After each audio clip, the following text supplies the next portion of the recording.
PWD na pajakboy na nagtitinda siya dito ng mga gamit dito. Bali nadaanan ko lang siya guys, isang PWD. Yun yung sitwasyon niya guys. So, and God bless mo kaya. Sana may makatulong sa'yo. And God bless mo kaya. Sana may makatulong sa'yo. Hello guys, what's up once again? Palaboy OFW here. So for today's vlog mga idol, meron tayong bagong titirahing vlogger mga idol. Hindi naman sa titirahin.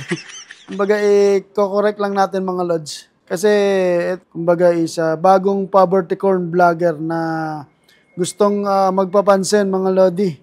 So pansinin natin. So na-feature siya sa Corina Sanchez, no. So itong vlogger na to is kung napanood niyo yung video, meron siyang tinulungan na matanda. Tapos yun, kinausap niya yung matanda, ganito ganyan.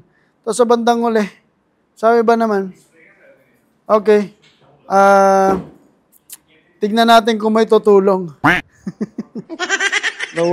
Sara ulo pa lahat ng vlogger na to. Dapat ikaw nang tumulong kahit papaano.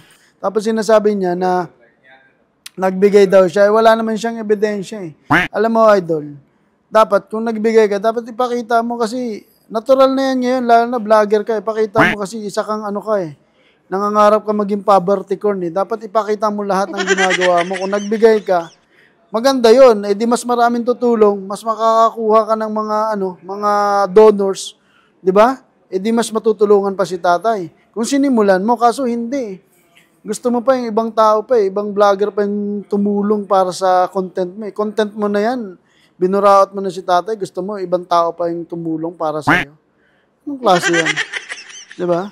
Mali yun. Dapat, ikaw nag-content, ikaw rin yung magbigay. Ang dami mong sinasabi eh. Di ba? Wala lang, nag-react lang ako dito. Wala akong magawa eh. Yan, alam mo na ha. Kaya ako sa'yo idol. Total naman gusto mo maging poverty corn. Lubos-lubosin mo na, magbigay ka kahit papaano, balikan mo si tatay doon. Laki-laki ng kinikita mo, sasabihin mo wala kang kita. Wag ako.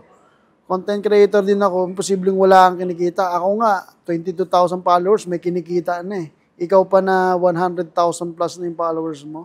Come on. Diba? Tama ba ako? Paki-comment na lang to kung tama yung sinasabi ko o mali.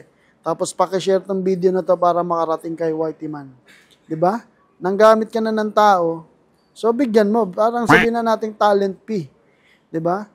Ginamit mo na yung matanda eh. Tapos hindi mo pa binigyan. Give and take lang mga lods. Para tuloy-tuloy ba yung proseso.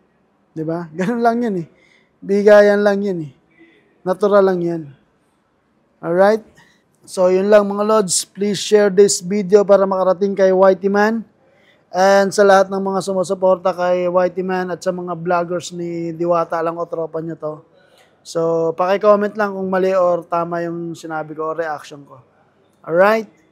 Peace out. Yo!